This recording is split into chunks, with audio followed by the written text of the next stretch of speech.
జ్ఞాన మార్గం అంటే విచారణ. అందుకని 2వ అధ్యాయం విచారణ ఎలా చేయాలి. ప్రపంచంలో అందరూ విచారణ చేస్తున్నామని అంట. విచారణ చేయనటువంటి మానవుడు ఉంటాడా? ఉండడు. అదేనండి, పిల్లవాడిని తల్లి అడిగింది, బిస్కెట్ కావాలా చాక్లెట్ కావాలా అని. లడ్డూ కావాలంటే అడిగింది ఏమిటి? బిస్కెట్ కావాలా చాక్లెట్ కావాలా అని. వాడి లోపల విచారణ జరిగింది. జరిగి ఏం చేశాడు? ఆల్రెడీ డెసిషన్కి వచ్చేసాడు, నాకు లడ్డూనే కావాలి. అదేంటో నీ బిస్కెట్ పెడతాను రా అంటే నాకు వద్దట. మరి ఇప్పుడు లోపల ఆ రకమైన విచారణ చిన్నపిల్లవాడికి జరుగుతుందా లేదా? ఏది కావాలి, నాకు ఏది ప్రధానం, ఏది నేను పొందాలి, ఏది నేను అవ్వాలి, ఇవన్నీ ఎలా తేలుతాయి? విచారణ వల్లనే తేలుతాయి. కాబట్టి మామూలు జీవితంలో కూడా విచారణ ఉన్నట్లే కనబడుతోంది. మరి ఆ మాత్రం విచారణ సరిపోతుందా? బ్రహ్మమును పరబ్రహ్మమును నిర్ణయించాలి అంటే ఏ పద్ధతిలో విచారణ చేయాలి? క్రమ విచారణ ఉండాలి. ఒక పద్ధతిగా విచారణ చేయకపోతే దాన్ని నిర్ణయించడానికి వీలు. ఉదాహరణ 84 లక్షల జీవరాశులు ఉన్నాయి. వాటిలో మానవుడు మాత్రమే ప్రత్యేకం. ఏమిటాయని ప్రత్యేకం అన్నాం. అప్పుడు మరి విచారణ చేయాలి కదా. ఎలాగా? ఏదో జలచరాలు, లేదా ఉభయచరాలు, లేదా భూచరాలు, లేదా ఖగచరాలు, లేదా సకశేరుకాలు, లేదా అకశేరుకాలు, వెర్టిబ్రే ఇన్వర్టిబ్రే, ఇలా రకరకాలు. ఇలా జీవరాశులలో రకరకాల జాతులు ఉన్నాయి. ఆ జాతి వర్ణాశ్రమ భేదం చేత అక్కడ కూడా విచారణ చేస్తుంది. సింహము ఏనుగు ఒకటేనా? ఏనుగు మొసలి ఒకటేనా? మొసలి గ్రద్ద ఒకటేనా అన్నాం అనుకోండి. వాటి వాటి భేదాలు వాటికి ఉన్నాయి. కానీ మౌలికంగా చూస్తే అన్నీ ప్రాణులే. సామాన్య లక్షణం ఏమిటి? ప్రాణులే. కాబట్టి విచారణ దేనికోసం చేయాలయ్యా అంటే సామాన్య లక్షణాన్ని గుర్తుపట్టడం కోసమని విచారణ చేయాలి. ప్రత్యేక లక్షణాలు గుర్తుపట్టడానికి కూడా విచారణ చేయాలి. విచారణ ఫలితం ఏమిటి? అయితే సామాన్య ధర్మాన్ని తెలుసుకోవడానికి పనికొస్తుంది, లేదా ప్రత్యేక లక్షణాలను గుర్తుపట్టడానికి. కాబట్టి విచారణ అసలు మనం ఎలా చేయాలో అపరోక్షానుభూతి గ్రంథంలో ఒక క్రమంలో మనకి వివరించే ప్రయత్నం చేస్తున్నారు. ఈ క్రమాన్ని కనుక మనం సరిగా పట్టుకోగలిగితే ఆత్మను, బ్రహ్మమును, పరబ్రహ్మమును నిర్ణయించడం సులభం. అయితే వైరాగ్య చతుష్టయం లేకుండా విచారణకు క్రమం వస్తుందా? రాదు. Very very important. అంటే సాధన చతుష్టయ సంపత్తి లేని వాళ్ళు కూడా విచారణ చేస్తారు. మరి వాళ్ళకి నిర్ణయం అవుతుందా అంటే అవదు. ఎందుకని? ముందు క్రమ విచారణ చేయాలి అంటే క్రమ సాధన ఉండాలి. క్రమ సాధన లేనటువంటి వాడు క్రమ అధ్యయనానికి పూనుకున్నా, క్రమ విచారణకు పూనుకున్నా అది ఫలితాన్ని ఇవ్వదు. Very very important. ఎంతో లోతుగా యుగాల తరబడి తపస్సు చేస్తే తెలియనటువంటి అంశాన్ని ఇప్పటికిప్పుడే తెలుసుకోవడానికి చేసేటువంటి ప్రయత్నం విచారణ. తమకు తామే స్వయంభూగా అశరీరవాణిగా తమ హృదయంలో తమకు తామే స్ఫురించేటట్లుగా ఆ బ్రహ్మము అనేటటువంటి దాన్ని తెలుసుకోవడానికి పూర్వకాల నుంచి ఎప్పటి నుంచో సృష్టి ఆది నుంచి ప్రయత్నం చేశారు. వాళ్ళు కొన్ని వేల సంవత్సరాలు, లక్షల సంవత్సరాలు తపస్సు చేసి తెలుసుకున్న అంశాన్ని ఇవాళ మానవుడు ఇప్పుడు ఎలా తెలుసుకోవాలనుకున్నాడు? ఇప్పుడు విచారణ చేశారు కదండి, ఇప్పుడు నిర్ణయం ఇవ్వాలండి, ఏతక్షణమే నిర్ణయం ఇవ్వాలి. అలా అవుతుందా? ఏమో చూద్దాం. ఎలా విచారణ పద్ధతి ఎలా చేస్తాము ఆ పద్ధతిని బట్టి ఉండదన్నమాట. ఏ క్రమాన్ని బట్టి విచారణ చేస్తున్నాం అనే దాన్ని బట్టి ఉంటుంది. సరేనండి. సరే. ఉక్త సాధనయుక్తేన విచార పురుషేణ హి కర్తవ్యో జ్ఞాన సిద్ధ్యర్థ ఆత్మనశుభమిచ్చత.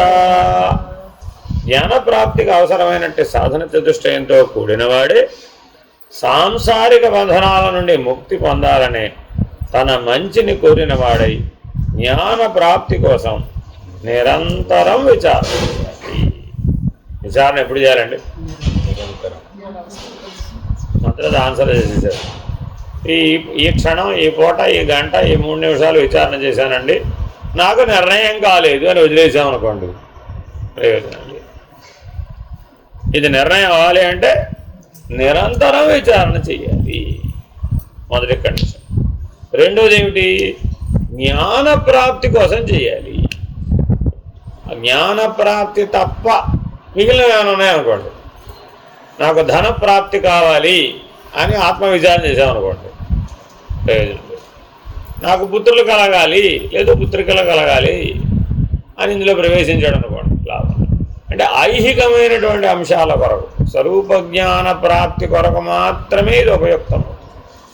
మిగిలినటువంటి వ్యావహారికమైనటువంటి అంశాలకు ఇది ఉపయుక్తం కాదు. ఇది రెండో కండిషన్.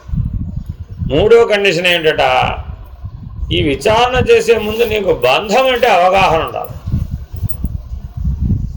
ముందు నువ్వు దేని చేత బంధించబడుతున్నావు అన్న అవగాహన ఉంటే దాంట్లో ముక్తి పొందాలంటే ఉపయోగపడుతుంది.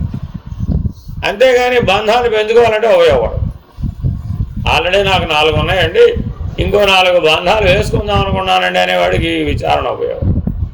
అలాగే అసలు బంధం అంటే నాకు నిర్ణయం లేదండి అనేవాడికి కూడా ఈ విచారణ ఉపయోగం. ఎందుకని? ఎందుకు బయటపడాలో తెలియదు. నీకు బయటపడాలనే ఉత్సుకత లేనటువంటి వాడికి ఆ జ్ఞానాన్ని పొందాలనేటువంటి ఆసక్తి ఎందుకు ఉంటుంది?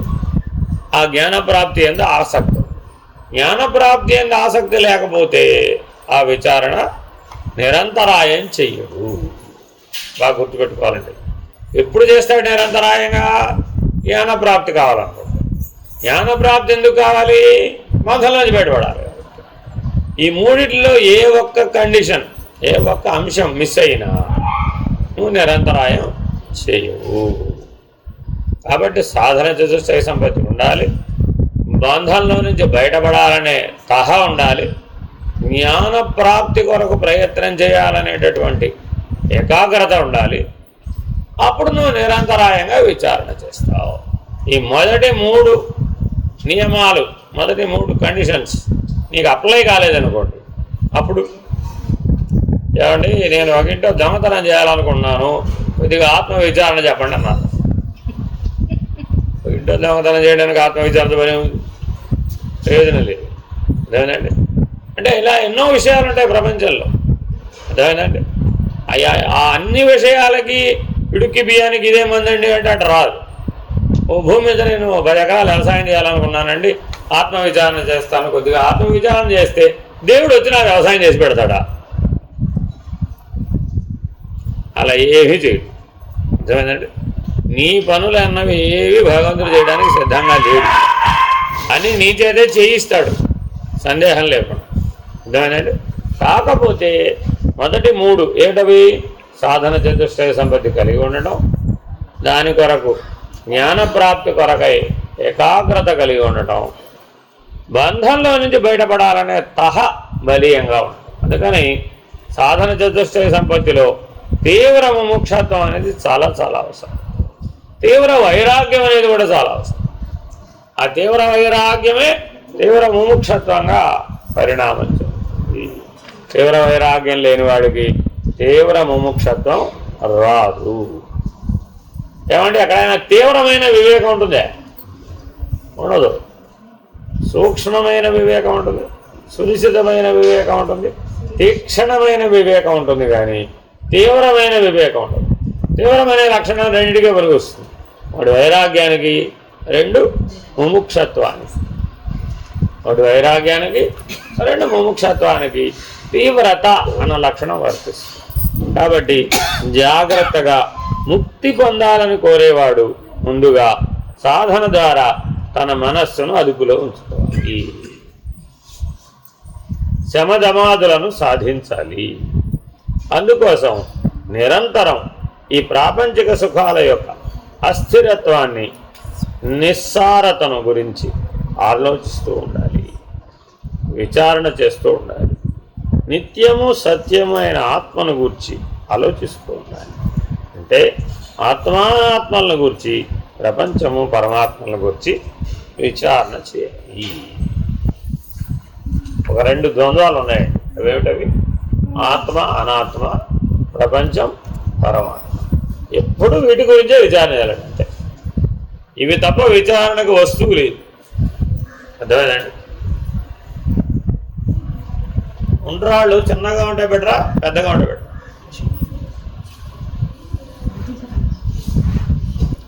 ఉండ్రాళ్ళు చిన్నగా ఉంటే బెటరా, పెద్దగా ఉంటే బెటరా? విషయాసక్త బంధ కదా, ఇంకా ఇరుకు మీకు వెళ్ళకూడదు. పెద్దగా ఉందా, చిన్నగా ఉందా, బాగా రుచిగా ఉందా, ఏం పట్టించుకుంటారు, కలపకూడదు స్ఫురణ. ఆహా, అంటే ఇప్పుడు మరి విచారణ దేని గురించి చేయాలి? ఆత్మ, అనాత్మ, ప్రపంచం, పరమాత్మ. ఎప్పుడు చేయాలి? సదా. అర్థమైందండి? అంటే గాఢ నిద్రలో కూడా నువ్వు దేని గురించి విచారణ చేయాలి? ఆత్మానాత్మల గురించి, ప్రపంచం పరమాత్మల గురించే చాలా. అది నువ్వు చేసినండి గడ తెలుస్తుంది. మరి ఆ మేలుకొనేటప్పుడు అదే విచారణతో మేలుకోవాలి. నిద్రపోయేటప్పుడు అదే విచారణతో నిద్రపోవాలి, మేలుకొనేటప్పుడు కూడా అదే విచారణతో మేలుకోవాలి. ఆత్మానాత్మ విచారణ, ప్రపంచము పరమాత్మ అనే విచారణతోనే మేలుకోవాలి. అప్పుడు మీరు గాఢ నిద్రలో కూడా ఆ విచారణను కొనసాగించిన వాళ్ళు అవుతారు. సరే, మెలకువలు అంటే మీ తెలివి మీ స్వాధీనంలోనే ఉంటుంది అని భావించి ఇలా చెప్తున్నారు. ఒకవేళ అలా లేకపోతే ఏం చేయాలి? ముందే చెప్పారు, ముక్తి పొందాలని కోరేవాడు ముందు సాధన ద్వారా తన మనస్సును తన అధీనంలో ఉంచుకోవాలి. అందుకని సాధన చతుష్టయ సంపత్తి లేని వాడికి మనసు స్వాధీనం కాదు. మనసు స్వాధీనం కాని వాడికి ఆత్మవిచారణలో ప్రవేశించిన ప్రయోజనం లేదు. నోత్పద్యతే వినా జ్ఞానం విచారేణ అన్య సాధనై యథా పదార్థభానం హి ప్రకాశేన వినా క్వచిత్. ఒక వస్తువు మనకు గోచరించాలి అంటే ప్రకాశం ఉండాలి. కటిక చీకటిలో మనం ఏ వస్తువును చూడలేము. అట్లాగే నిరంతర విచారణ వల్ల తప్ప ఇతరమైన ఏ సాధనముల వల్ల జ్ఞానం అనేది కలగదు. అంటే యజ్ఞయాగాది కర్మల వల్ల కానీ, ఉపాసన లేక భక్తి వల్ల కానీ జ్ఞాన ప్రాప్తి కలగదు అని భావం. అంటే మనం సాధారణంగా సాధన చేస్తున్నారా అంటే ఏం చెప్తారు ఎవరైనా? ఓ పుట్టినప్పటి నుంచి చేస్తున్నాం అన్నాడు. ఏమిటండి అంటే ఏం చేసావయ్యా అంటే, అబ్బో బోర్డు గుళ్ళకి వెళ్ళానండి, చాలా పనులు చేశానండి, చాలా వ్రతాలు చేశానండి, చాలా యజ్ఞయాగాది వ్రతాలు చేశానండి, చాలా దాన ధర్మాలు చేశానండి, చాలా గుళ్ళు కట్టించానండి, చాలా ఆశ్రమాలు కట్టించానండి, నిరతాన్నదానం చేయించానండి, ఇలా ఎన్నెన్నో ఇవన్నీ చెప్తాం. కానీ ఇవేవి సాక్షాత్ జ్ఞానాన్ని కలిగించవు. ఏమంటున్నాడు ఇప్పుడు? బంధ విముక్తి కావాలనుకున్న వాడికి సాక్షాత్ జ్ఞానం కావాలి. సాక్షాత్ జ్ఞానం లేకపోతే ఆ ముక్తి అనే అనుభవం రాదు. ఇవన్నీ ఎలా అందిస్తాయి? ఇవి కూడా ఇస్తాయి, కానీ పరోక్ష పద్ధతిగా ఇస్తాయి. కొంతకాలం తర్వాత పరిణామం చెంది జ్ఞానం అవుతుంది. అంతేగాని అవి ఆచరిస్తూ ఉన్నప్పుడే నీకు జ్ఞానం కలగాలంటే రాదు. కాబట్టి కర్మ, భక్తి, యోగ మార్గాలు పరోక్షంగా జ్ఞానాన్ని ఇస్తాయి, సాక్షాత్ జ్ఞానాన్ని ఇవ్వతారు. కేవలం విచారణ ఒక్కటే నీకు సాక్షాత్ జ్ఞానాన్ని ఇస్తుంది. కాబట్టి జాగ్రత్తగా ఈ విచారణ మార్గాన్ని అర్థం చేసుకునే ప్రయత్నం చేయాలి. మరి అయితే అవన్నీ విడిచిపెట్టామంటారండి? పూర్వం నుంచి చేశాం కదా, ఇప్పుడు అవన్నీ విడిచిపెట్టామంటారా? ఎంత తొందరగా విడిచిపెట్టేస్తే నీకు అంత తొందరగా విచారణ కలుగుతుంది అన్నాం అనుకోండి. అప్పుడు ముందేది విడిచిపెట్టాలి? ముందేది విడిచిపెట్టాలి? ఆత్మభావన విడిచిపెట్టాలి. భారతీయ తీర్థ మహాస్వామి చెప్పారు, ముందు భోజనం చేయడం మానేసి. ఎందుకని కర్మం మొదలు దేంతో మొదలు పెట్టావు? భోజనం చేయడమే. తర్వాత నిద్రపోవడం మానేసి, ఆ తర్వాత గాలి తీసుకుని వెళ్ళడం మానేసి. వీడితోనే కదా మొదలుపెట్టింది. అవన్నీ మాత్రం చేస్తానండి, మిగిలిన సత్కర్మ అంతా వదిలేస్తాను. ఎందుకని? కష్టం కదా, ఆ సత్కర్మాచరణ అంతా కష్టం కదా. అందుకని వాళ్ళు ఎవరికైనా జ్ఞాన మార్గం గురించి చెప్పాలంటే కొద్దిగా ఇబ్బందిగా ఉందన్నమాట. ఎందుకని అంటే అదేదో ధ్యానం చేస్తారండి, అదే ఏదో ఒక ధ్యాన మార్గం స్కూల్లో చేరతారండి. ఏం చేస్తారు? ఇంట్లో ఉన్న దేవుడి పటాలన్నీ విసిరేస్తారండి. దీపం పెట్టక్కర్లేదు, దేవుడితో పని లేదు, ఏ సత్కర్మాచరణ అవసరం లేదు.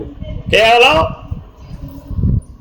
బ్రహ్మలోకం నుంచి దిగి వచ్చినట్టుగా హాయిగా ప్రశాంతంగా కూర్చో, ధ్యానం చేస్తూ, అంతే. ఎంతకాలం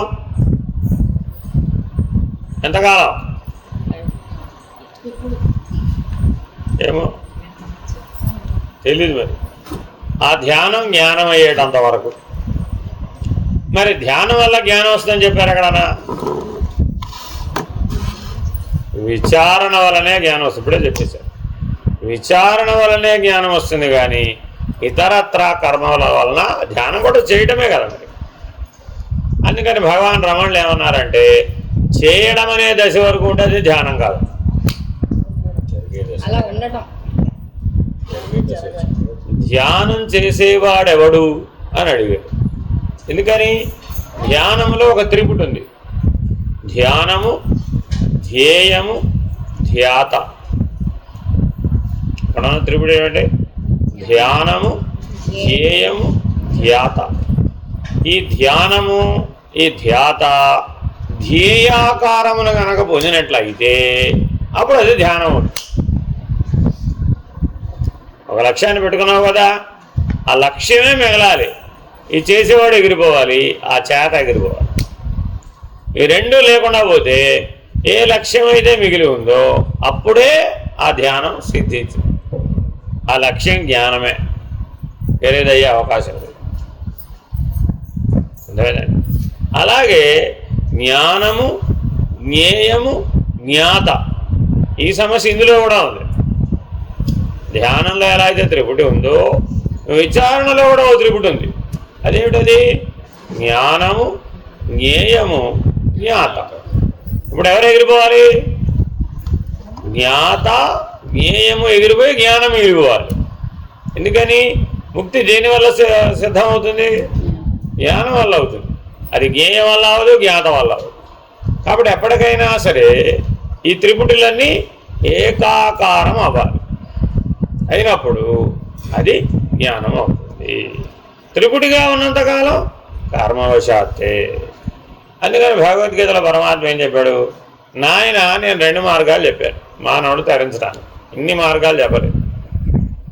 బుద్ధి వికాసం కలిగి ఉండి సాక్షాత్తు సూక్ష్మమైన, సునిశ్చితమైన, తీక్షణమైన బుద్ధి కలిగి విచారణ చేసినంత మాత్రమనే ఆత్మవస్తువుని, పరమాత్మ వస్తువుని గుర్తించగలిగినటువంటి బుద్ధిశాలులకు జ్ఞాన మార్గం, మిగిలిన వారికి కర్మ మార్గం. వీళ్ళు వాళ్ళని చెప్పలేదు, 2 కేటగిరీలు ఉన్నాయి. ఒకరెవరు?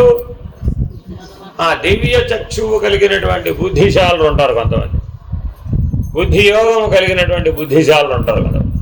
వాళ్ళకేమిటి? జ్ఞాన మార్గం. మిగిలిన వాళ్ళందరికీ కర్మ మార్గం. అంతే. ఈ 2 చెప్పాను నేను. సృష్టి ఆది ఎందు నాచే ప్రవచించబడింది. ఎవరికి చెప్పాడు? పైగా అది కూడా సూర్యుడికి చెప్పాడు. నేను సూర్యుడికి మొదట్లో చెప్పాను, ఆయన తర్వాత మిగిలిన వాళ్ళందరికీ చెప్పాడు. కాలాంతరంలో అది మర్చిపోయారు. కాబట్టి మళ్ళా చెప్తున్నాను, ఎవరికైతే బుద్ధి యోగం ఉండి దివ్య చక్షువులు ఉంటాయో వాళ్ళకి జ్ఞాన మార్గం, ఎవరికైతే అటువంటి స్థితి లేదో వాళ్ళకి కర్మ మార్గం. మరి కాలాంతరంలో ఏమైంది? ఎవరు ఎక్కువయ్యారు? ఆ బుద్ధి యోగం లేని వాళ్ళు, దివ్య చక్షువులు లేని వాళ్ళు. కర్మ మార్గంలో ఎక్కువ మంది, ఈ స్కూల్లో ఎక్కువ మంది జాయిన్ అయిపోయారు. జాయిన్ అయిపోయి కర్మ చేత జ్ఞానం పొందాలి అనే ప్రయత్నం చేయడం ప్రారంభించారు. సాధ్యమేనా?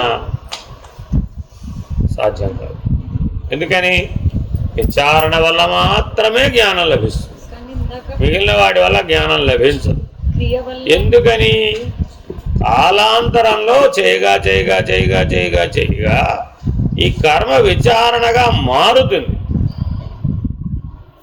కాలాంతరంలో ఏమవుతుందండి? ఈ కర్మే విచారణగా మారి తద్విచారణ ఫలంగా జ్ఞానం లభిస్తుంది. కాబట్టి చేయడం తప్పు కాదు, కానీ కర్మని విచారణ స్థాయికి తీసుకెళ్ళకపోవడం తప్పు. అలాగే కాస్త కర్మ కాస్త జ్ఞానాన్ని కలిపి భక్తి అనే ఒక మార్గం తయారై, అందుకని మోక్ష సాధన సామగ్ర్యాం భక్తిరేవ గరీయసి. ఏమంటే కర్మ మార్గం బెటరా జ్ఞాన మార్గం బెటరా అని మీరు అడిగారు అనుకోండి, అప్పుడు శంకర భగవత్పాదులే మళ్ళా చెప్పాడు, నాయన కేవలం కర్మ మార్గం అది బెటర్ కాదు, పోనీ కేవలం జ్ఞాన మార్గమే చెబుదామా, నీకు అంత స్థాయి లేదు. ఇప్పుడు ఏం చేయాలి మరి? ఓ మధ్య మార్గాన్ని ప్రతిపాదిస్తారు. కాస్త కర్మ కాస్త జ్ఞానం కలిగి భక్తి అనే పేరిట నేను నీకు చెప్తున్నాను నాయన, ఆ మోక్షం అనే ఆ ముక్తి అనే స్థితిని సాధించడానికి ఈ భక్తి మార్గం సులువైనటువంటిది. ఎందుకని? ఇందులో కాస్త చేత ఉంటుంది, కాస్త విచారణ కూడా. ఈ రెండింటిని కలిపేమి ఇక్కడ. అయితే ఈ భక్తి కూడా మళ్ళీ మనం ఏం చేసాం? కర్మ ప్రధానంగా మార్చేసాం. విచారణను పక్కకు పెట్టేసి పూర్తి కర్మ ప్రధానంగా మార్చేసాం. మరి అప్పుడు మళ్ళీ ఇది జ్ఞానాన్ని ఇస్తుందా? ఇవ్వదు. కాబట్టి మళ్ళీ ఏం చేయవలసి వచ్చింది? నారద మహర్షి లాంటి వాళ్ళు వచ్చి భక్తి సూత్రాలు రాయవలసి వచ్చింది. అందులో అనన్య భక్తి, పరాభక్తి, నిజ భక్తి అని 3 స్థాయిలు వివరించి చెప్పారు. ఇవి కాక ఇంకా చాలా ఉంటాయి. ఆ మిగిలిన భక్తులన్నీ పక్కకు పెడితే నవవిధ భక్తి మార్గాలలో ఆత్మనివేదన ఒక్కటే జ్ఞాన మార్గానికి సంబంధించింది, మిగిలినవన్నీ కర్మ మార్గానికి సంబంధించింది. ఏమండి గోపికలు ఏం చదువుకోలేదు కదా, వాళ్ళు ఏం విచారణ చేశారు? వాళ్ళందరికీ కృష్ణ పరమాత్మ మోక్షం ఇవ్వలేదు. ఏమి ఇలాగా మీ దగ్గరకు వచ్చి అష్టావకర గీత, ఉద్ధవ గీత, భగవద్గీత ఈ గీతలన్నీ చదివేశారా? యోగ వాసిష్టం, జ్ఞాన వాసిష్టం, బృహద్వాసిష్టం చదివేశారా? ఇక్కడేం చదవలేదు కదా. అందుకని ఆయన ఏం చెప్పాడు? నాయన వాళ్ళు భక్తి యొక్క పరాకాష్ఠ యొక్క ప్రభావం చేత తమను తాము కోల్పోయారు. ఆత్మనివేదన పద్ధతిగా వాళ్ళు తమను తాము కోల్పోయారు. కాబట్టి ఆత్మనివేదన అంటే ఏమిటి? అనన్య భక్తి, పరాభక్తి, నిజ భక్తి. దానికే మధుర భక్తి అని పేరు. ఆ మధుర భక్తిలో ఎవరైతే భక్తుడు ఉన్నాడో వాడు ఉండడు. అర్థమైందండి? దానికి ఉదాహరణ చెప్తారనమాట. బెల్లాన్ని పట్టుకెళ్ళి, బెల్లానికి మూలద్రవ్యం ఏమిటి? ఆ బెల్లం పాకం, అంతేగా. నన్ను గడ్డగడ్డిస్తే ఇది వచ్చింది. ఈ బెల్లాన్ని పట్టుకెళ్ళి మళ్ళీ బెల్లం పాకంలో వేసేవాడు. వేస్తే ఏమవుతుంది? కరిగిపోయింది. నేనేం ప్రయత్నం చేయక్కర్లా. ఈ దేనినైనా సరే దాని మూలద్రవ్యంలో కనుక కలిపినట్లయితే అది ఎట్లా అయితే తన ఉనికిని కోల్పోతుందో లాగా అందరికీ మూలద్రవ్యం ఎవరు? పరమాత్మ.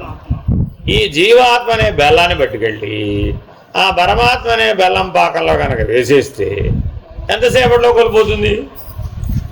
మనకేం ప్రయత్నం అక్కర్లేదు. దాన్ని ఆత్మనివేదన అంటారు అని తేలిగ్గా అర్థమయ్యేటట్టు చెప్పాడు. కాబట్టి ఇప్పుడు వినాయకుడికి మనం బెల్లం నైవేద్యం పెట్టాలేదా? సాధారణంగా ఏ ఇతర దేవాలకి మీరు బెల్లం పట్టండి అని అడగం. ఒక్క గణపతికే ఈ ప్రశస్తి. ఎందుకనండి? ఏం చెప్తున్నారు దానివలన? మనం ఆ జీవాత్మ బెల్లం లాంటివాడు, నీ ప్రతినిధి అది లేదండి. మరి ఈ బెల్లానికి మూలం ఎవరు అంటే ఆ పరమాత్మ. ఈ జీవాత్మకి మూలం ఎవరు? పరమాత్మ. కాబట్టి ఈ జీవాత్మ ఎప్పుడైతే బెల్లం వలె తయారైపోతాడో, మధురమైనటువంటి స్థాయికి చేరుకుంటాడో, అప్పుడు ఆ మధురానికి ఆధారమైన మధుర పానకం ఏదైతే ఉందో అందులో వేసాం. అప్పుడేమైపోయింది, ఇది కరిగిపోయి తన ఉనికిని కోల్పోయింది. ముక్తి అంటే ఏమిటయ్యా? తన ఉనికిని కోల్పోవడమే, సింపుల్ యాజ్ ఇట్. కాబట్టి ముక్తిని నిర్వచించమంటే ఏం చెప్పారు? నీ ఉనికిని నువ్వు కోల్పోవడం. నీకు ఉనికి వేరుగా ఉన్నంత వరకు బంధం తప్పదు. నాకు వేరుగా ఉనికి లేదండి, పరమాత్మయే ఉనికి అంతే, నాకు వేరే ఉనికి లేదు అన్నవాడికి బంధం ఉందా? లేదు. దీనికి పరమహంస 2 మార్గాలు చెప్పారు. ఒకటేమిటి? బాగా నిన్ను నువ్వు తగ్గించుకుంటూరా, సూక్ష్మీకరించుకుంటూరా. నీ ఉనికి స్థూలంగా ఉంది కదా, ఇప్పుడు దాన్ని ఎంత బాగా తగ్గించాలయ్యా అంటే, బంధం అంటే కాసేపు గొలుసు అనుకో, ఇట్లాగా ఈ గొలుసులో నుంచి జారిపోయేటంత సూక్ష్మంగా మారిపో. అప్పుడేమైంది? అది నిన్ను కట్టలేదు. ఇదొక పద్ధతి. రెండో పద్ధతి ఏమిటి? నీ ఉనికిని వ్యాపింపజేయి. ఎంత వ్యాపింపజేయాలయ్యా? బ్రహ్మాండం అంత వ్యాపింపజేయి. వివేకానంద. అప్పుడేమైంది? ఆ గొలుసులు నిన్ను కట్టలేవు, చిన్నవైపోతాయి. గొలుసులు కట్టలేనంత పెద్దవాడిగానన్నా మారు, లేదంటే గొలుసులు కట్టలేనంత చిన్నవాడిగానన్నా మారు. మీరు సుందరాకాండలో గమనిస్తే హనుమంతుడు సాగర లంఘనం చేసేటప్పుడు ఒక దగ్గర ఒక సందర్భంలో ఏం చేశాడు? ఒక ఆవిడ వచ్చింది, బ్రహ్మగారు నిన్ను నాకు ఆహారంగా ఇవాళ నియమించాడు, నువ్వేమైనా సరే వాళ్ళు నాకు ఆహారం అవ్వాల్సిందే. ఇప్పుడు ఏం చేయమంటావా ఇది అన్నాడు. నేను మింగేస్తాను, నా లోపలికి వచ్చేయాల్సిందే. నీ లోపలికి రావాలి, అంతేనా కాదా? నీ ఉద్దేశం ఏమిటి? నేను నీ లోపల నోట్లో ప్రవేశిస్తే నీకు బ్రహ్మగారిచ్చిన వారం తీరిపోయినట్టే కదా. సరే ఇదిగో వస్తున్నా చూసుకో అన్నాడు. ఆవిడ కనురేపలు వేసి తీసే లోపల వెళ్ళాడు, వచ్చేసాడు అంతే. లోపల బ్రహ్మగారిచ్చిన వారం నెరవేరింది భో అన్నాడు అంతే. ఆవిడెవరు? సురస. అర్థమైందండి? ఆవిడేం చేసినప్పుడు ఒక వరం ఇచ్చింది. నీ అంతటి బుద్ధి కుశలుడు నేను ఇంతవరకు చూడలేదు, బ్రహ్మగారి వరము నెరవేరింది, నీవు చేసిన విధానము నచ్చింది, కాబట్టి విజయోస్తు అని దీవించింది.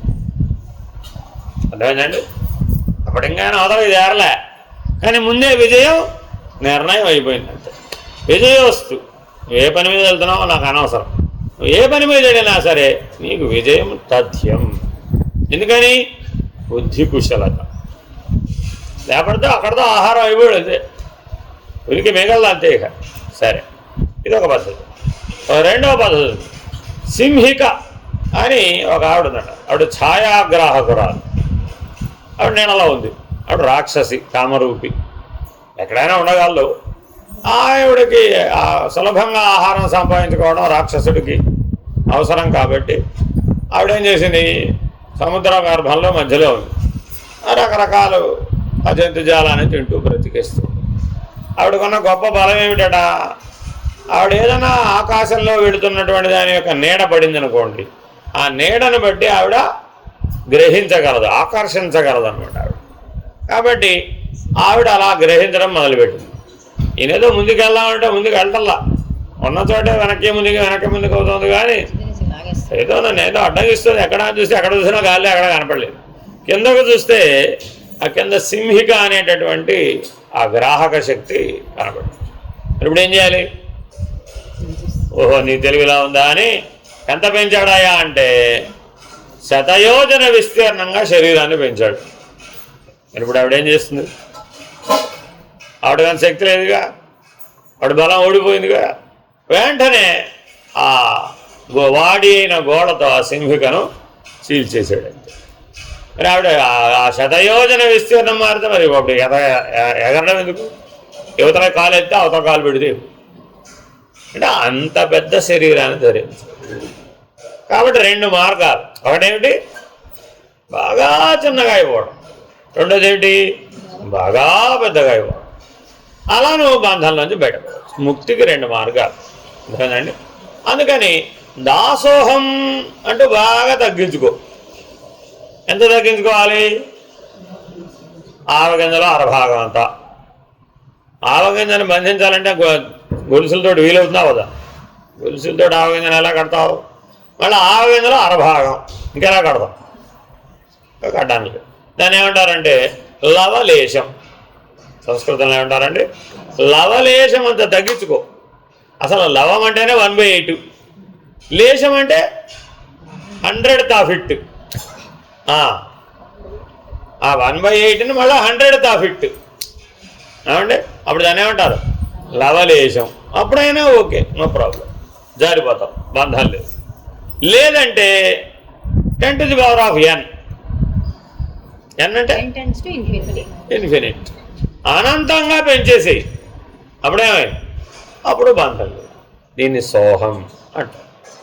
ఆ తగ్గించుకోవడాన్నేమో దాసోహం అంటారు, ఈ పెంచడాన్నేమో సోహం అంటారు. అందుకే సీతారామాంజనేయ సంవాదంలో కట్టకడబడికి హనుమంతుడు చెప్తాడు, దేహబుద్ధ్యాతు దాసోహం, నేను దేహాత్మనే అని నాకు అప్పుడప్పుడు తోస్తుంది అనుకోండి, వెంటనే పరిష్కారం ఏమిటి, దాసోహం, లవలేశం అంతా తగ్గిపో. లేదండి బాబు, నాకేమనిపించింది, జీవాత్మని అనిపించింది, లేదా అంతరాత్మని అనిపించింది, అప్పుడు నేనెవరు, తదంశక, నీలో భాగమేనండి బాబు, నేను వేరుగా ఎక్కడ ఉన్నాను. ఎలాగట, సముద్రం ఉప్పురాయి. అంశం అంటే ఏంటి, సముద్రం ఉప్పురాయి. ఈ ఉప్పు గల్లి సముద్రంలో కలవడానికి ఎంత టైం పడుతుంది, అది అదాగా అసలు దానికి భేదం ఎక్కడ ఉంది, తదంశక, కాబట్టి ఎలా తేడాలి, అది రెండో పద్ధతి. మూడో దానికి ఏం చెప్పాడు, ఏమండి నేను ఆత్మస్వరూపుడు, ఏకంగా ఈ అంతరాత్మ ఇదంతా వ్యవహారం లేదు, నేను కేవలం ఆత్మస్వరూపుడిని. అప్పుడు నేనెవరు, త్వమేవాహ, నీకు నాకు భేదం లేదు. You and I are one, అనన్యత.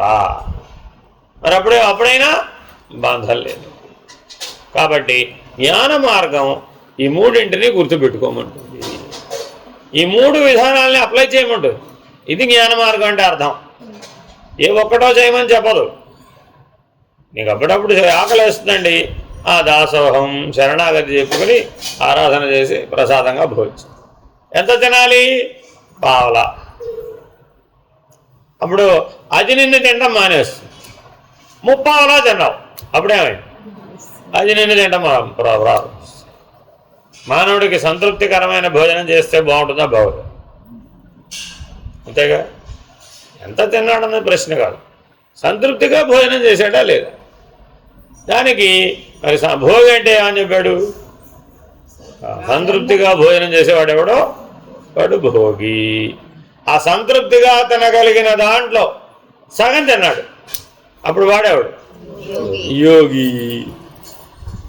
ఆ సంతృప్తిగా తినగలిగిన దాంట్లో పావలా తిన్నాడు, వాడేవాడు సాధకుడు. ఏ మార్గ సాధకుడు, జ్ఞాన మార్గ సాధకుడు. ఇప్పుడు నిరంతర విచారణ చేయగలుగుతాడు అన్నమాట. ఎందుకని, ప్రాణమనస్సులు అధోచలనం పొందకుండా. అదే కడుపులో బరువు పడితే ఏమైపోతుంది,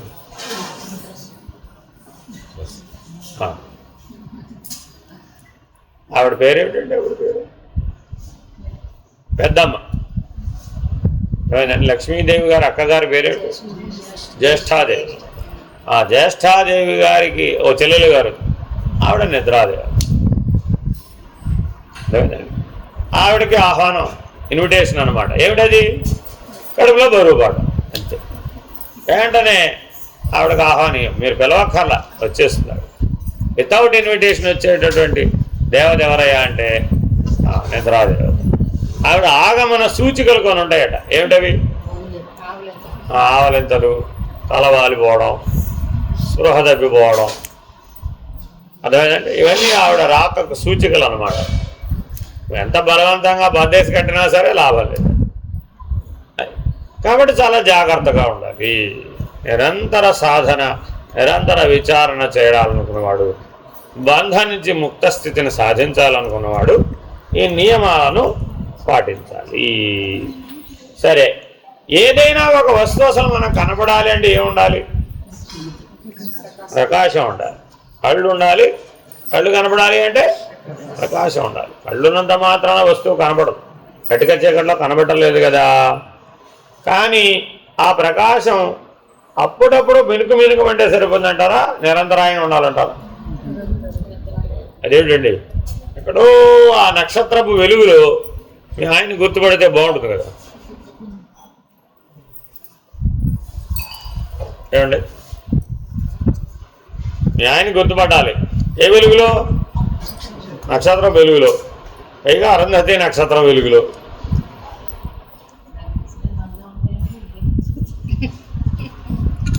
అది కుదిరే పనేనా? ఎందుకని? అసలు అరుంధతి నక్షత్రాన్ని గుర్తుపడమే కష్టం.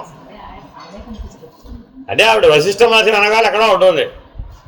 అంత చిన్న వెలుగులో న్యాయాన్ని గుర్తుపట్టాలంటే గుర్తుపడతాం.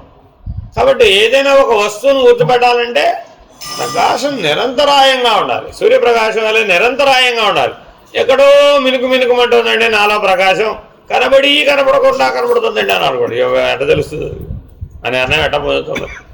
కాబట్టి నిరంతరాయంగా సూర్యప్రకాశం అనేటువంటి ప్రకాశం కనుక ఉన్నట్లయితే మనం నిరంతర విచారణ అనేది సూర్యప్రకాశంతో సమానమైనటువంటిది. ఎప్పుడో ఒకసారి విచారణ చేస్తానంట. ఎప్పుడు? మృత్యు వచ్చినప్పుడు. విచారణ ఎప్పుడు చేస్తానన్నాడు? దాని అవసరం మృత్యు వచ్చినప్పుడు కదండి. అప్పుడు చేస్తాను విచారణ అన్నాడు. అప్పుడు తేలుతుందా? అర్థమైందండి? ఎందుకని? అదేదో పెళ్లిలో అరుంధతి నక్షత్రం చూడడం లాంటిది. తర్వాత జీవితంలో ఎప్పుడు ఆవిడ వైపు చూడడం, కానీ చూస్తారండి.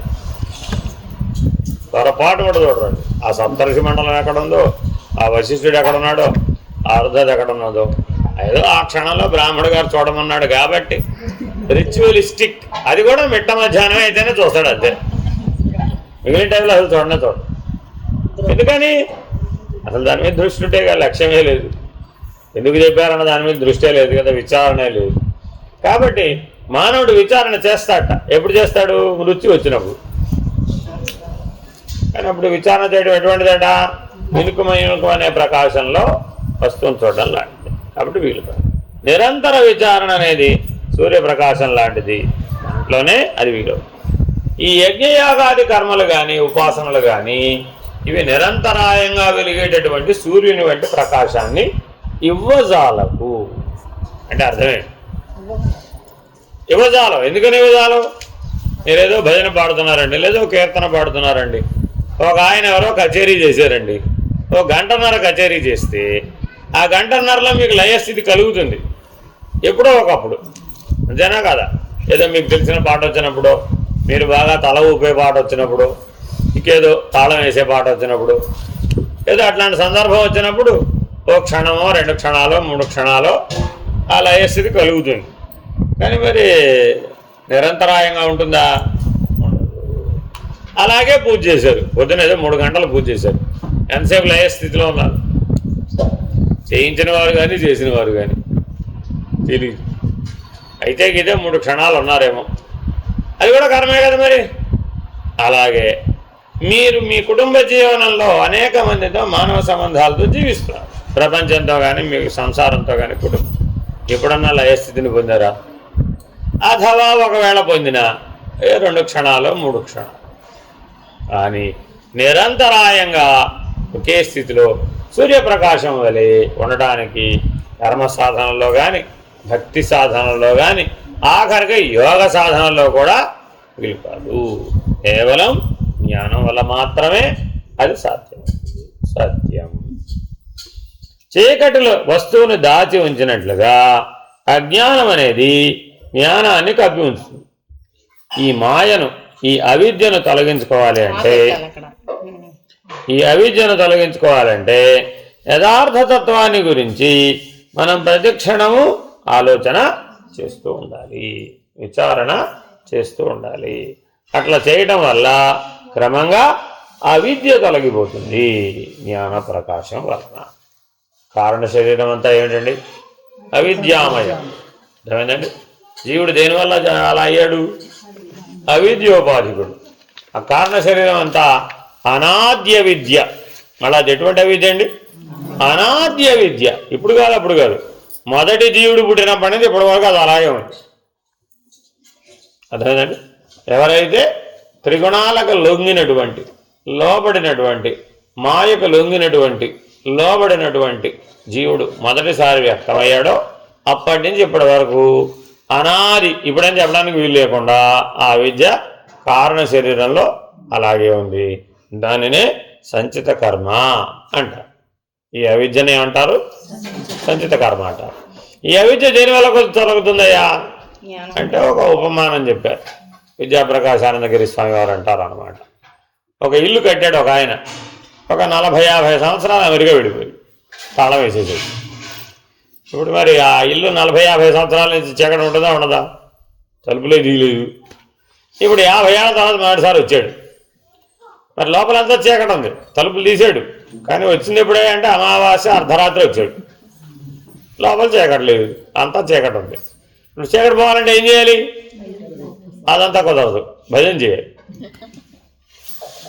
లేదంటే జపం చేయాలి, లేదంటే ధ్యానం చేయాలి, లేదంటే ఒక అష్టోత్తర సహస్రనామాలు చదవాలి. వీటి వల్ల ఆ చీకటి తొలగిపోతుందా అంటే ఇలా ఎన్ని సాధనలైనా చెప్పచ్చు. ప్రాణాయామం చేయాలి, తొలగిపోతుందా? తొలగదు. అవి ఎంతమైనా అప్పుడు ఆ సమయానికి ఆ సమస్య నుంచి బయటపడడానికి అవి ఉపయుక్తం కావు. అవి ఎంత గొప్పమైనా కావచ్చు. చీకటిని పారద్రోలడానికి అవి అశక్తం. మిగిలిన వాటిలో అవి సశక్తమై ఉండవచ్చు. అదేనండి. కాబట్టి చాలా జాగ్రత్తగా ఆ చీకటిని పోగొట్టుకోవడానికి ప్రకాశాన్ని మాత్రమే ఆశ్రయించాలి. వేరే మార్గం లేదు. ఆయన దగ్గర వెలుతురు వెలిగించే సాధనం ఏమీ లేదండి. ఇప్పుడేం చేయాలి? తెల్లారే వరకు వెయిట్ చేయాలి, అంతే. సూర్యప్రకాశం రాగానే చీకటి తొలగిపోయింది. చీకటి తొలగిపోతే సూర్యప్రకాశం వచ్చిందా? సూర్యప్రకాశం వస్తే చీకటి తొలగిపోయిందా? అనుభవ వైద్యం. విచారణలో చూస్తే చీకటి తొలగిపోయింది, సూర్యుడు వచ్చాడు. అంతకుముందున్న అనుభవం ఏమిటి? చీకటి. చీకటి తొలగిపోయిందండి బాబు, అప్పుడు వచ్చాడు సూర్యుడు. నేను చూస్తూనే ఉన్నా కావాలంటే. చూడండి, మీరు కళ్ళతో చూస్తే ఏమైనా కనబడుతుంది? గాఢాంధకారం ఉంది, నిదానంగా చీకటి తొలగిపోయింది, నిదానంగా సూర్యుడు పైకి వచ్చాడు. కళ్ళు ఎదురుకుండా కనబడే సత్యం ఏమిటి? చీకటి నిదానంగా తొలగిపోయింది, నిదానంగా సూర్యుడు వచ్చాడు. చీకటి తొలగిపోయిన తర్వాతే సూర్యుడు వచ్చాడు. ఇది ఎంతవరకు సత్యం అంటారు? వీటిని అర్ధసత్యాలు అంటారు. అంటే వాచ్యార్థం, కళ్ళకు కనపడింది మాత్రమే సత్యం అనుకోవడం, విచారణ చేయకుండా. విచారణ చేస్తే ఏమని తెలిసింది? సూర్యుడు ఎప్పుడు ఉన్నాడు రా బాబు, నువ్వే అవతల పక్కకి తిరిగి చీకటి వచ్చింది అనుకున్నావు, యువతల పక్కకి తిరిగి సూర్యుడు వచ్చాడు అనుకో. అంతేనా కాదా? ఇప్పుడు ఈ మాటలు ఎవరికైనా చెప్పారనుకోండి, 3వ క్లాస్ పిల్లడు కూడా నమ్ముతాడా? ఎందుకని వాళ్ళకి ఆల్రెడీ తెలిసిపోయింది. నువ్వు వాడేదో భ్రాంతి మాయలో ముసుగులో పెడదామంటే అయ్యే పని కాదు. నాకు తెలుసులే, ఆల్రెడీ మా స్కూల్ పుస్తకంలో ఉందిలే. There is no sunrise, there is no sunset. ఆ ఒక్కటి లేదంటే ఎన్ని శాస్త్రాలు కొట్టేయాలో. ఆ ఒక్కదాని మీద ఎన్నో శాస్త్రాలు ఆధారపడి ఉన్నాయి. అవన్నీ ఒక్కసారి తోసేవతల పడేయాలి. ఎంత పెద్ద కష్టమో అదేనండి. ఇలాగే ఇప్పుడే ఈ రకంగానే అనే పరిమిత దృష్టికోణంతో ఏర్పడ్డాయి అవన్నీ. అది సర్వవ్యాపకమైనటువంటి దృష్టికోణంతో అవి రాసుకున్నవి కావు. మానవుడు భగవంతుడు అర్థం చేసుకోవడానికి అన్ని శాస్త్రాలను రాసుకున్నాడు. కానీ కొన్ని శాస్త్రాలు ఏమైపోయినాయి? చిన్న రంధ్రంలో నుంచి ఒక ప్రపంచాన్ని చూశాడట. ఒక ఆయన ఏం చేశాడంటే, వాళ్ళ అబ్బాయికి ప్రపంచం చూపిస్తే చెడిపోతాడు అనుకుని ఇంట్లోనే ఒక పెద్ద ఇంట్లో ఉంచేసి ఒక చిన్న రంధ్రం పెట్టాడట. నాయన, నీకు ఎప్పుడన్నా ప్రపంచం చూడాలనిపిస్తే ఈ రంధ్రంలోంచి చూడు అన్నాడు. అంతే. ఆ పిల్లాడు వాడికి కావాల్సినవి లోపలే ఉన్నాయి, వాడు ఆడుకునేవాడు. మధ్యలో ఎప్పుడన్నా బయట ప్రపంచం గురించి తెలుసుకోవాలని వాడికి ఏమైనా ఆసక్తి కలిగితే ఆ రంధ్రంలో చూసేవాడు. అప్పుడు ఏది కనబడితే అదే ప్రపంచం అనుకునేవాడు. మరి ఇప్పుడు అతనికి ఎప్పటికైనా ఈ ప్రపంచం తెలుస్తుందా? అట్లాగే పరిమితమైన దృష్టికోణం, పరిమితమైనటువంటి దృక్పథం, పరిమితమైన సిద్ధాంతాలు, పరిమితమైన శాస్త్రాలు, వీటి వలన యథార్థంగా సత్యం బోధపడదు, అజ్ఞానం తొలగదు. కోహం కథమిదం జాతం కో వై కర్తాస్య విద్యతే ఉపాదానం కీమస్తిహ విచారస్సోయమీదృశః.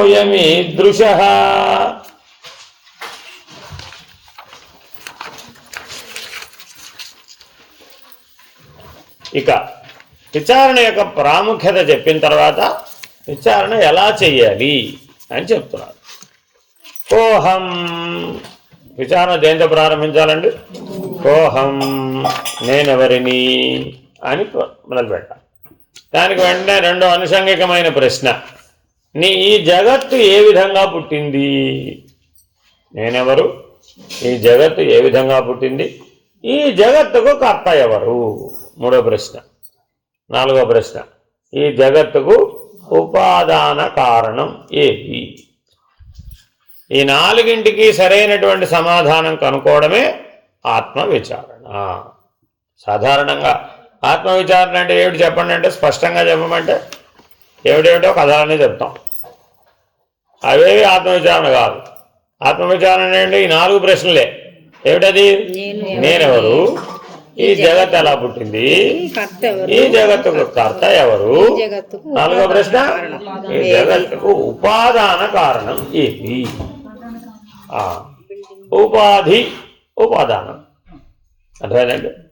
ఒక వస్తువు ఉందనుకోండి, ఒక కొండ ఉందనుకోండి, ఆ కొండకి ఉపాదాన కారణం మట్టి.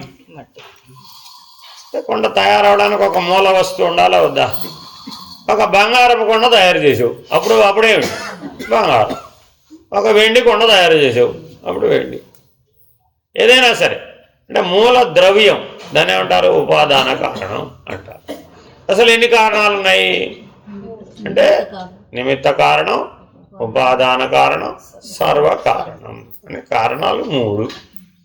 అందులో మొట్టమొదటి నీకు సులభంగా బోధపడేది ఏది అంటే, ప్రత్యక్ష జ్ఞానం ద్వారా ఉపాదాన కారణం బోధపడిపోతుంది.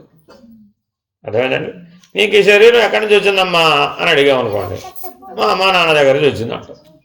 స్ట్రైట్ ఆన్సర్ ఏది? ప్రత్యక్ష జ్ఞానం వల్ల లభించింది ఏమిటి? మా అమ్మా నాన్న వల్ల నాకు ఈ శరీరం లభించింది. వాళ్ళకి ఎక్కడి నుంచి వచ్చింది అన్న, వాళ్ళమ్మ, వాళ్ళకి వారి తల్లిదండ్రి అనాల్సిందేనా కదా? సరే, ఉపాదాన కారణం అంటే తెలియంది. మరి నిమిత్త కారణం ఎవరు అంటే, వాళ్ళంతటా వాళ్లే చేయగలిగారా? వాళ్ళు ఏదైనా మరొక శక్తి యొక్క సహాయం చేత చేయగలిగారా? సృష్టి, పంచభూతాలనే సృష్టి సహకరించడం వలన వాడు నిన్ను కనగలిగాడు. కేవలం వాళ్లే ఆ పని చేయలే, అంతేనా కదా? నిన్ను 9 నెలలు గర్భస్థ శిశువుగా పోషించిందంటే ఎలా పోషించింది? పక్కన సృష్టి సహాయం ఉంది. ఆ పంచభూతాల సృష్టి యొక్క సహాయం కలిస్తేనే ఆవిడ శిశువును పోషించగలిగింది, లేకపోతే ఆవిడకి ఆ శక్తి ఎక్కడ వచ్చింది? కాబట్టి నిమిత్త కారణం ఎవరు? పంచభూతాలు. ఉపాదాన కారణమేమో తల్లి, నిమిత్త కారణమేమో పంచభూతాలు. సరే, సర్వకారణం ఎవరు అంటే ఏమిటి? ఆ తల్లిని, ఆ గర్భస్థ శిశువును రక్షించిన వాడెవడు? ఎవడెవడు రక్షించాలిగా. ఆ ఇద్దరిలో ఎవరో ఒకరు పోయారండి, అప్పుడు లభిస్తుందా? శిశువు పుట్టకముందే తల్లిపోయింది, ఇప్పుడు ఉపాదాన కారణం లభిస్తుందా? ఉపాధి లభిస్తుందా? లభించింది. పోనీ తల్లిందండి, శిశువు పోయింది ఆ గర్భంలోనే. కాబట్టి ఆ ఈశ్వరుడు సర్వకారణం. ఇద్దరిని సవ్యంగా రక్షించిన వాడెవడో వాడు సర్వకారణం. కాబట్టి ఈ ఉపాధిని కళ్ళ ముందు కనబడుతోంది అంటే ఈ 3 కారణాలు ఉన్నటా లేనటా? Very very important. కానీ ఈ 3ట్లో అత్యంత ప్రధానమైనది ఏది? సర్వకారణం ఈశ్వరం. ఈశ్వరుడు ఒక్కడే ఉన్నాడండి, పంచభూతాలు లేవు. వస్తుంది అప్పుడు. సర్వకారణం అంటే పంచభూతాలు, ఈశ్వరుడు లేకపోతే అన్ని కావాలి. 3 ఈశ్వరుడు ఉన్నాడండి, పంచభూతాలు కూడా ఉన్నాయండి, తల్లిదండ్రులు లేరు. లభిస్తుందా? ఆహా. కాబట్టి కారణత్రయం, వీటికి ఏమని పేరండి? కారణత్రయం కలిస్తేనే నీకు ఉపాధి కలిగింది. కాబట్టి ఏది ప్రధానం అని ఈ 3 మధ్యలో ఎంతకాలం విచారించినా అది వీలు కాదు. కాబట్టి ఇవి ఇంటర్ డిపెండెంట్. వీటిని ఏమన్నారండి? అన్యోన్యాశ్రయం. అయితే ఒక విపరీత జ్ఞానం కలిగింది. ఈశ్వరుడు పంచభూతాల మీద ఆధారపడి ఉన్నాడు. అయితే అది నాకు అనవసరం. ఇప్పుడు నీకేం చెప్పాను? ఈశ్వరుడు ఈశ్వరుడు ఒక్కడే ఉన్నాడండి, అప్పుడు ఉపాధి రాలేదుగా. పంచభూతాలు ఒక్కటే ఉన్నాయండి, అప్పుడు రాలేదుగా. నువ్వు ఒక తల్లిదండ్రి మాత్రమే ఉన్నారండి, మిగిలిన రెండు లేవండి, అప్పుడు రాలేదుగా. పోని రెండు జత చేశాం, ఈశ్వరుడు ప్రకృతి మాత్రమే ఉన్నాయండి, అప్పుడు రాలేదు. పోని తల్లిదండ్రి ప్రకృతి మాత్రమే ఉన్నాయి, అప్పుడు రాలేదు.